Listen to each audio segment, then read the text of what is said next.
Hello students, so we are doing chapter dual nature of matter and radiation, and in the previous lecture we did photoelectric effect.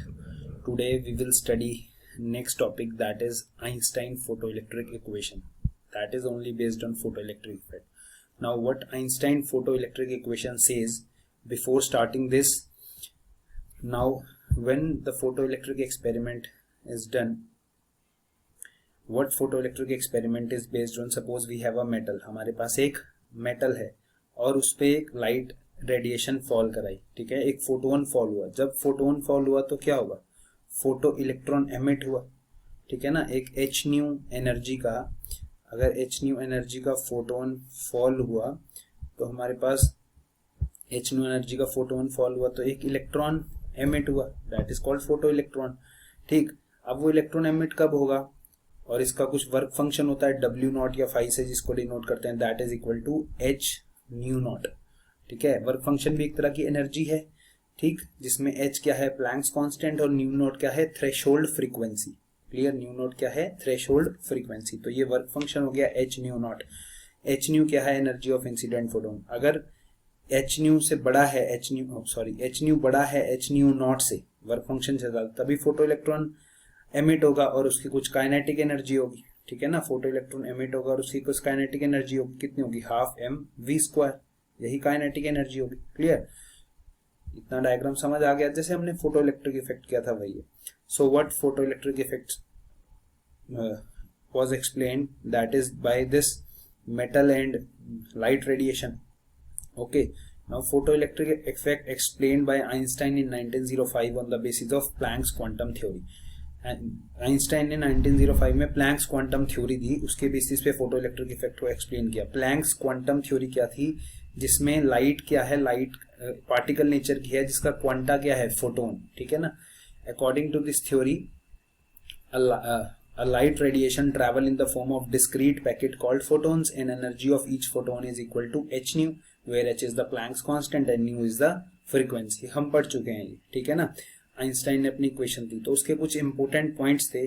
First point क्या था, photo electric emission is the result of interaction of two particles. दो particles का interaction है photo electric emission में. कौन से दो particle, एक तो फोटोन जो लाइट का है और दूसरा इलेक्ट्रॉन जो मेटल में है. क्लियर.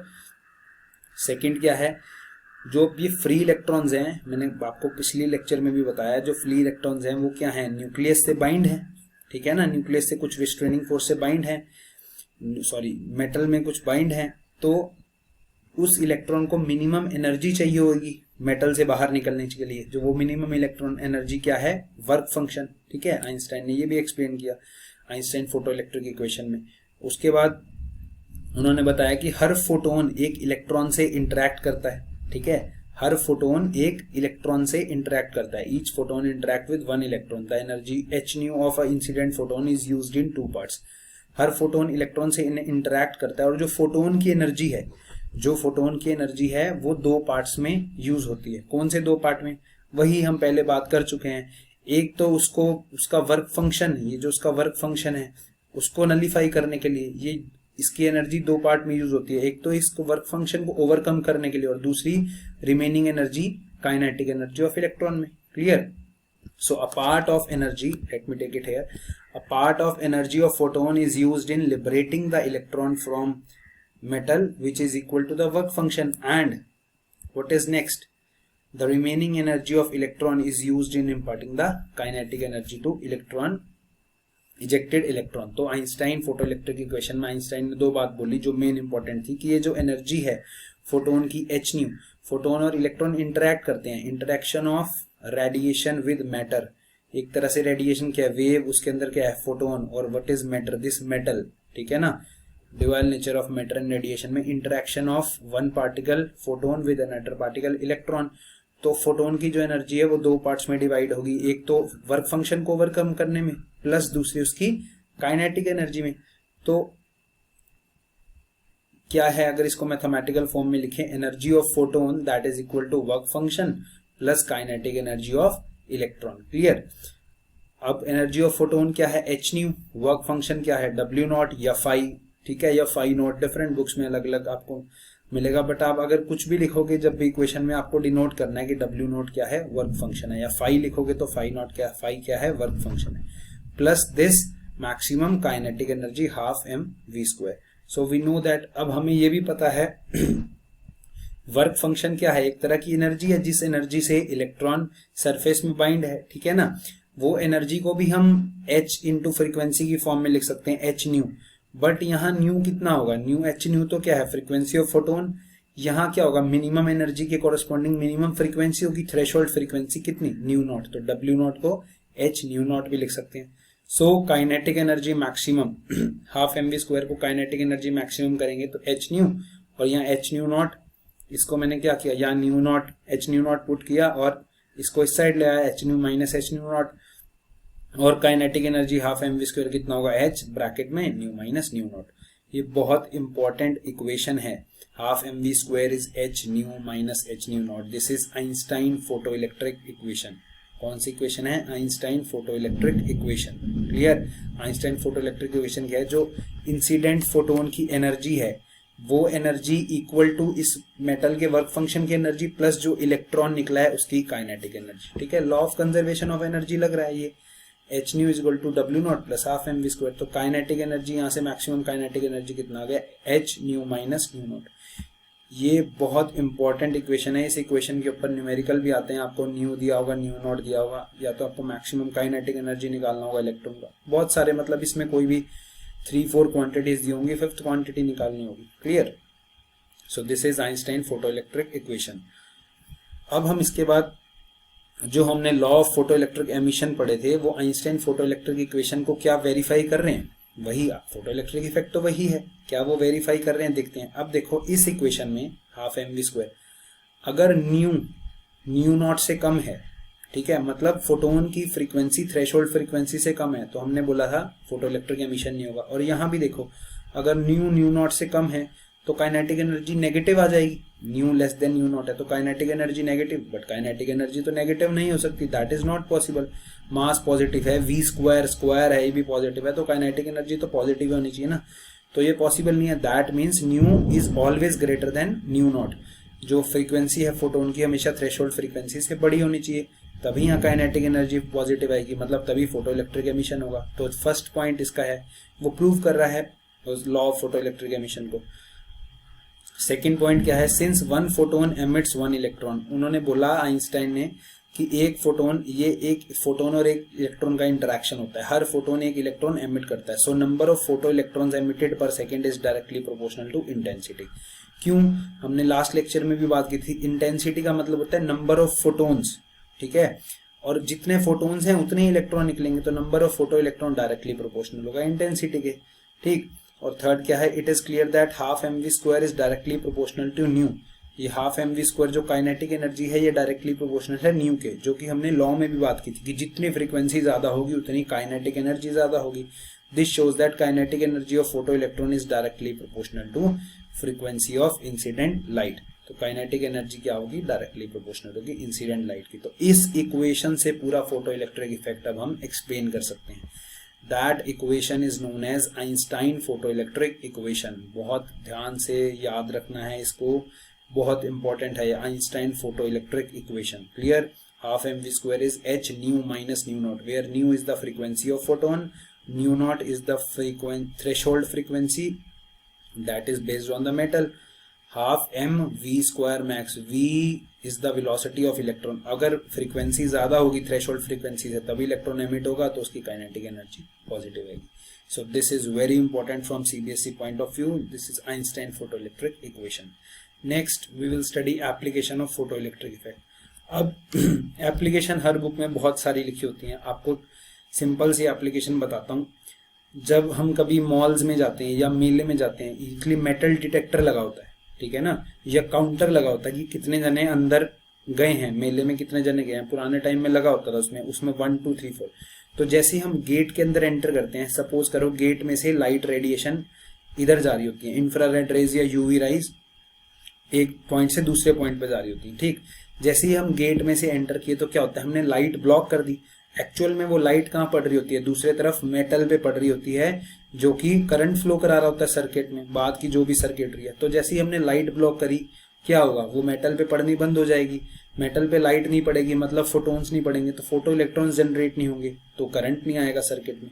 तो उसके बाद कुछ ना कुछ जो भी सर्किट होता है, तो वो सर्किट ब्रेक हो जाता है, तो वो एक काउंट कर देता है कि एक अंदर गया, फिर दूसरा अंदर गया। क्लियर। तो फोटो इलेक्ट्रिक इफेक्ट बहुत ज्यादा अलार्म्स में यूज होती है। एक आपको एग्जांपल बताता हूँ। मूवी थी एक पुरानी, मतलब अभी थोड़े साल पहले आई थी, धूम 2, जिसमें ऋतिक रोशन है आई थिंक।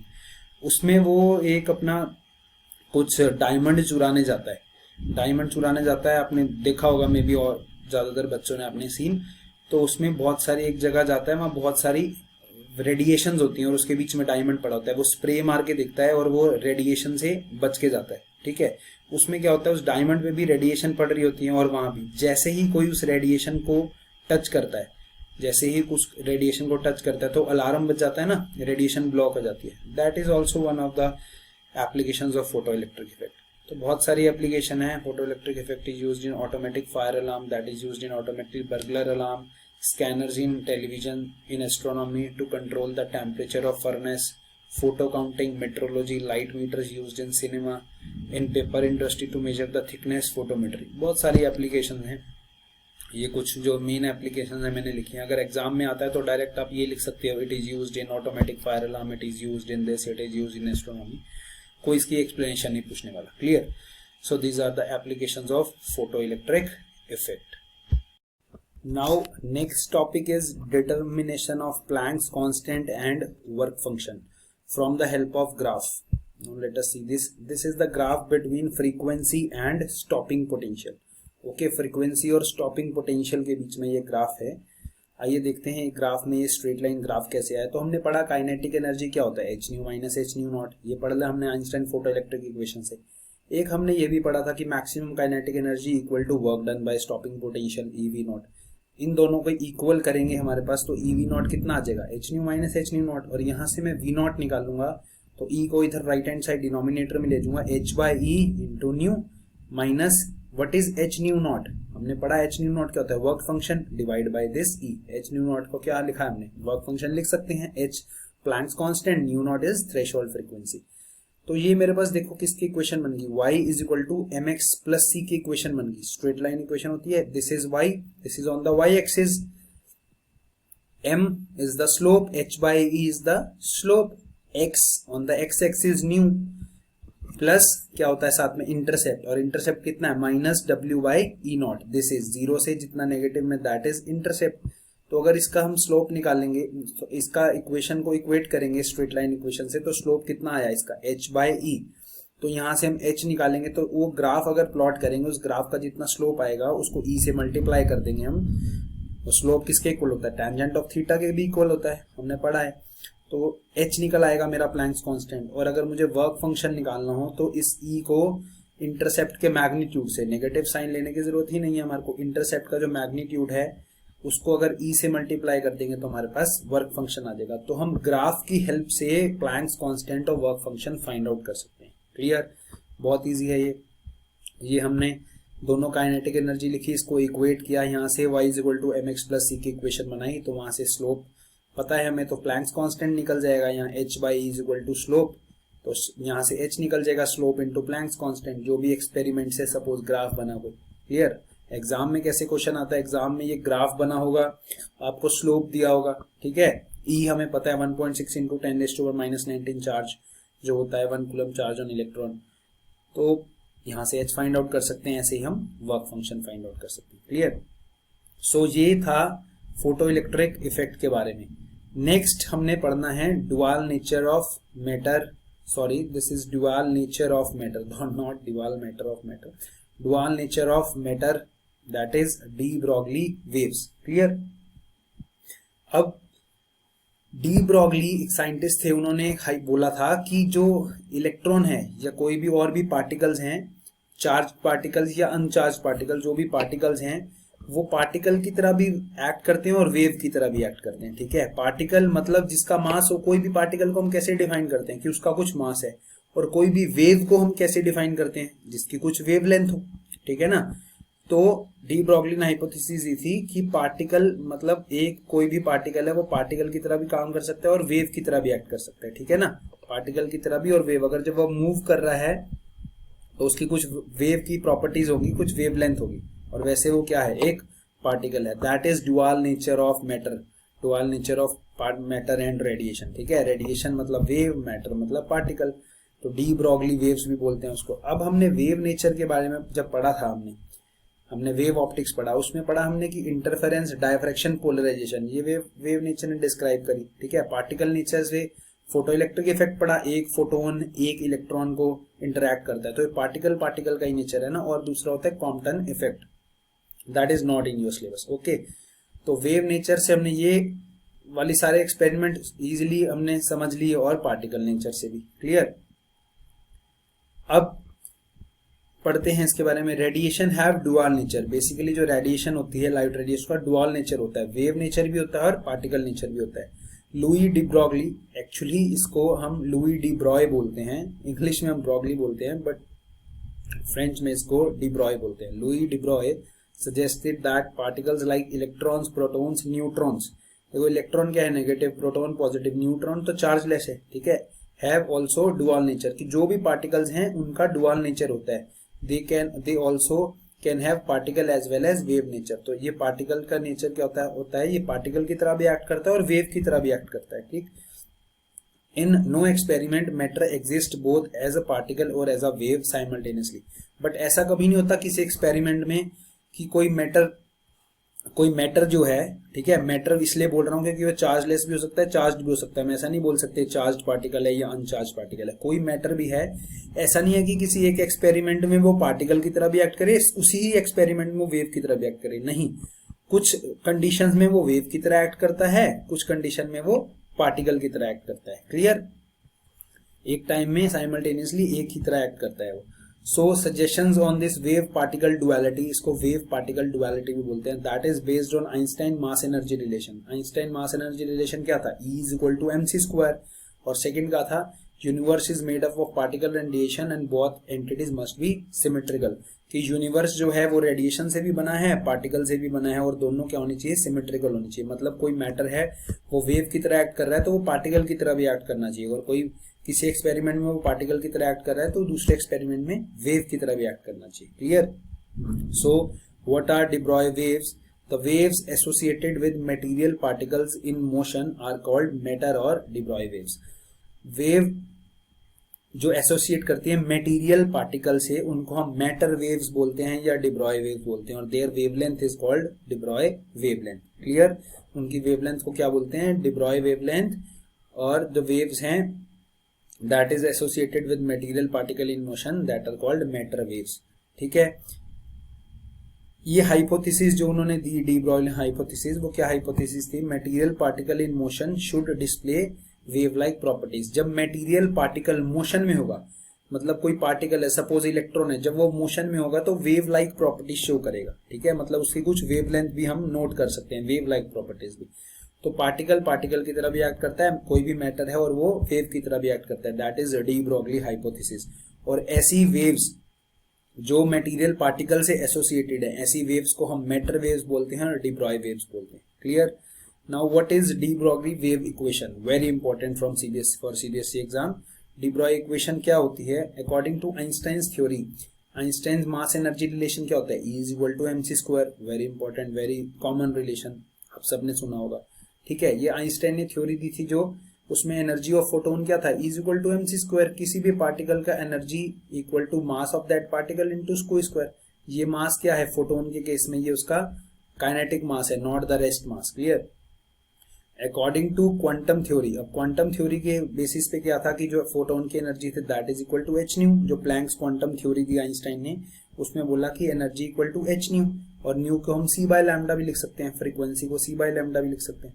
अब ये भी एनर्जी है आइंस्टाइन थ्योरी से, ये भी एनर्जी है आइंस्टाइन की ही प्लैंक्स क्वांटम थ्योरी से, इन दोनों को इक्वल करूं अगर h nu is equal to mc square, और न्यू को मैं c बाय लैम्डा भी लिख सकता हूं, तो यहाँ से जो लैम्डा निकालेंगे वेवलेंथ, ये आई है h बाय mc, जो लैम्डा आई है that is equal to h by mc, और h बाय p, m क्या mass into velocity, m into c, velocity क्या है, स्पीड ऑफ लाइट से फोटोन मूव करता है, तो लैम्डा क्या हो जाएगा h by P.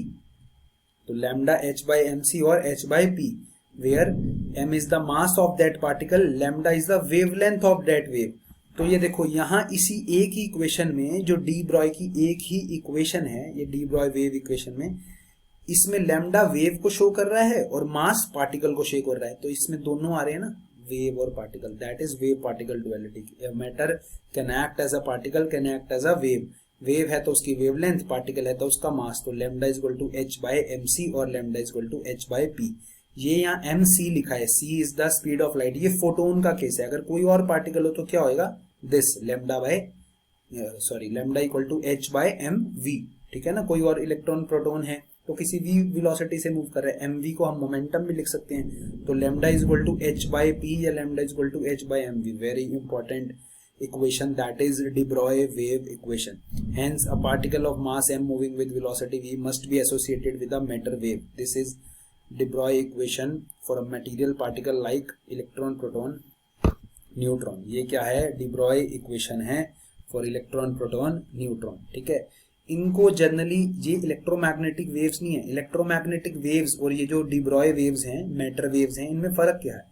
Electromagnetic wave सिर्फ चार्ज पार्टिकल्स के लिए, ठीक है ना, चार्ज होता है, एक्सीलरेट करता है, तभी तो होती है electromagnetic wave. But matter waves में चार्ज पार्टिकल्स भी हो सकते हैं, अनचार्ज पार्टिकल्स भी हो सकते हैं, न्यूट्रॉन जैसे। ठीक है, मतलब मैटर होना चाहिए, वो कोई भी चार्ज हो या अनचार्ज हो मैटर नहीं करता। ठीक है ना, मैटर होना चाहिए बट वो मैटर नहीं करता, चार्ज है अनचार्ज है। तो electron, proton, neutron, that are जो इनके कॉरस्पॉन्डिंग वेव्स हैं, दैट आर मैटर वेव्स। जो इलेक्ट्रोमैग्नेटिक वेव्स होती हैं वो सिर्फ चार्ज पार्टिकल के लिए होती है। और ये याद रखना है, डी ब्रॉगली de Broglie और de Broglie, that is wave equation, lambda equal to h by mc और h by p। बहुत important है।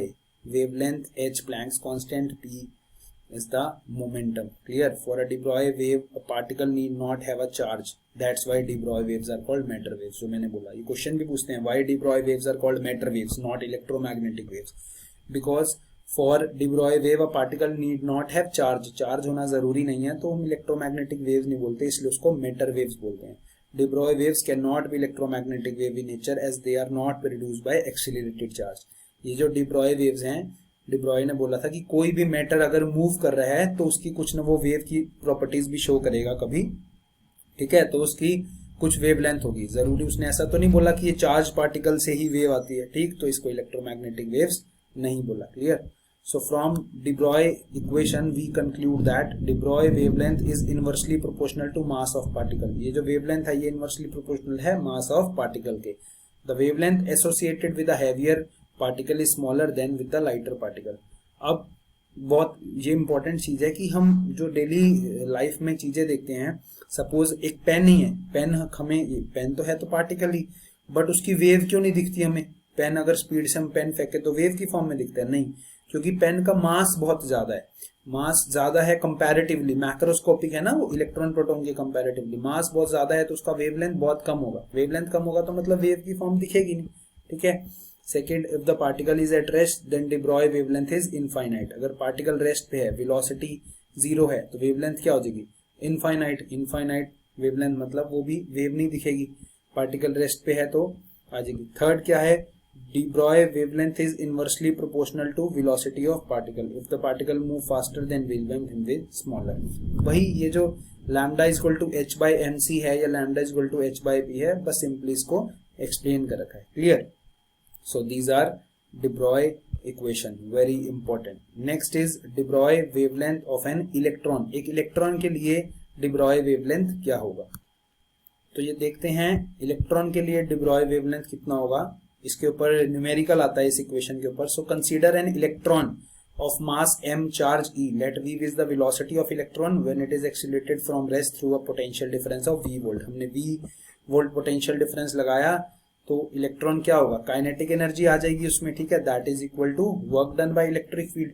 सो kinetic energy of electron that is equal to half mv square, और we can say it is p square by 2m। अगर मैं इसको मास से multiply कर दूं, मास से डिवाइड कर दूं, इस इक्वेशन को मास से मल्टीप्लाई कर दूं, मास से डिवाइड कर दूं, तो क्या होगा, इसको मैं लिख सकता हूँ हाफ mv स्क्वायर को p स्क्वायर बाय 2m। ठीक है, करके देखिएगा, हाफ mv स्क्वायर को मैं मास से मल्टीप्लाई कर दूं, मास से डिवाइड कर दूं, तो काइनेटिक एनर्जी को मैं p स्क्वायर बाय 2m लिख सकता हूँ, where p is the momentum, clear. And work done on electron, work done कितना होता है, ev, क्लियर। वर्क डन कितना होता है, E इंटू वी, QV होता है ना, चार्ज इंटू पोटेंशियल। तो kinetic energy gained by electron should be equal to the work done on an electron by electric field। Kinetic energy और work done equal होंगे, ठीक है ना। तो EV और हाफ mv स्क्वायर को, या मतलब p स्क्वायर बाय 2m को इक्वल कर देंगे और यहाँ से p की वैल्यू निकालेंगे। p की वैल्यू कितनी आई, p की वैल्यू निकालेंगे √2m EV, ये स्क्वायर रूट पूरे पे है, √2m EV आएगी, ठीक। तो हमारे पास p आ गया। अब डी ब्रॉय वेवलेंथ क्या होता है, lambda is equal to h upon p, h upon p क्या है, √2m EV, h upon p क्या है, √2m EV। अब मेरे को h की वैल्यू पता है 6.63 into 10⁻⁻34 joule second, Planck's constant. Mass की वैल्यू पता है इलेक्ट्रॉन के और इलेक्ट्रॉन के चार्ज। मैं ये तीनों वैल्यूज यहाँ डालूंगा तो मेरे पास बहुत इंपॉर्टेंट फॉर्मूला आ जाता है, that is lambda 12.3 divide by √v angstrom, 12.23 divide by √v angstrom. मतलब वोल्टेज पता हो तो हम वेवलेंथ निकाल सकते हैं, वेवलेंथ पता हो तो पोटेंशियल कितना लगाया है वो निकाल सकते हैं एंगस्ट्रॉम फॉर्म में। ये वाला फॉर्मूला भी आपको याद रखना है, clear. So this is all about this chapter. If you have any doubt, you can ask me. ये लास्ट में जो मैंने बताया de Broglie wavelength of electron lambda is equal to 12.3 divide by √v angstrom, ये भी बहुत important formula है। और उसके बाद डी ब्रॉय इक्वेशन है जो lambda equal to h upon p, h upon mv, वो भी बहुत इक्वेशन है। अगर कुछ डाउट होगा तो आप मुझे कमेंट में लिख के बताएं। So this is all about today. Thank you.